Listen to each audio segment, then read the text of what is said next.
Madame Livingstone, c'est le livre du jour, un roman graphique dessiné par Barley Barouti d'après une intrigue conçue par Apollo et scénarisée par Christophe Cassio-Ori.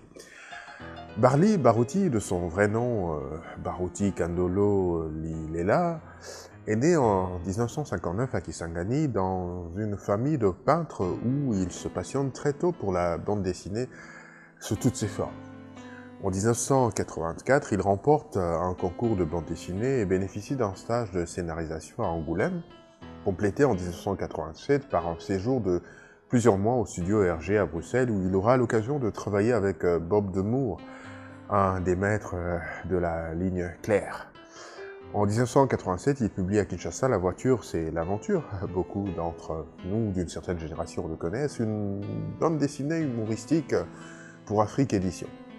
Il travaille ensuite sur le film La vie est belle de Ngangura Mwenze et Benoît Lamy en tant que décorateur avant d'en faire une bande dessinée pour Afrique Édition, Papa Wemba, Viva la Musica. Barley Barouti a également collaboré avec Kwaku et Kalao. Il a également dessiné des caricatures politiques à la télévision et dans les journaux de l'époque. Il est aussi l'initiateur d'un grand nombre de projets pour la formation des jeunes talents et la promotion de la bande dessinée en RDC. Barley, c'est donc cet artiste brillant, catalyseur de talents doté d'une volonté farouche et, à l'image de ses héros de papier, il n'a jamais eu peur de prendre des risques pour se lancer dans de nouvelles aventures. L'histoire mise en scène par Barley Barouti avec la complicité d'Apollo et de Christophe Cassio-Ori se passe au début de la guerre de 1914 à 1918, la première guerre mondiale.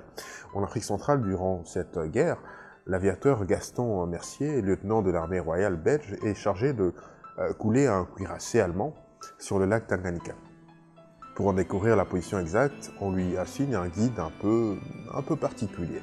Ce dernier est un métis énigmatique en clite qui semble beaucoup plus instruit que les autres autochtones, prétend être le fils du célèbre explorateur David Livingstone. Petit à petit, alors que la guerre entre puissances coloniales belges et allemandes fait rage au cœur du continent noir, le jeune pilote belge va essayer d'en apprendre un peu plus sur l'histoire de cet homme qu'on appelle Madame Livingstone.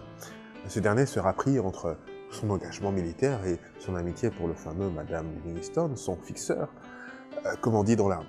Entre absurdité de cette guerre entre troupes coloniales, humanisme et bravoure militaire se glisse une amitié profonde entre ces deux personnages, parfaitement mise en image par Barley Barouti, le tout avec des paysages du Tanganyika. Madame Livingstone débute par une magnifique série de 5 planches, toutes somptueuses, les unes que les autres, pour situer l'ensemble des lieux qui serviront au décor, au récit découpé en 104 planches au total, qui s'ajoutent à la fin du livre, auquel s'ajoute à la fin du livre un dossier très instructif dont les textes sont illustrés avec un soin particulier par Barouti. L'exotisme des lieux y est magiquement restitué par le dessin de Barley en couleur directe. L'album est même prolongé d'un cahier de bonus de 16 pages éclairant sur le contexte historique. Certes, ce n'est pas la première fois que la bande dessinée aborde la guerre de 14 sous d'autres cieux que celui de la Somme, mais là nous sommes plongés dans la région des Grands Lacs, et où l'unique mission des hommes de l'armée royale belge est de couler un cuirassé allemand. On va dire aussi que malgré une édition dans un format plutôt réduit, la force du dessin reste puissante, le dessin de Barley. Même dans les scènes nocturnes, le dessin est précis, parfaitement maîtrisé et d'une grande beauté. Quelques pleines pages viennent renforcer pour ceux qui ont douté encore le talent de ce dessinateur hors pair.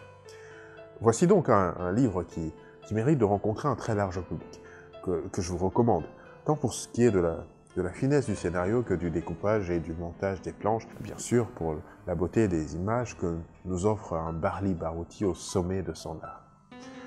Lisez, lisez encore et lisez toujours. La lecture, je redis encore, est un régal pour l'âme et un délice pour l'esprit. Elle participe à notre accomplissement en tant qu'individu et en tant que société. Au revoir.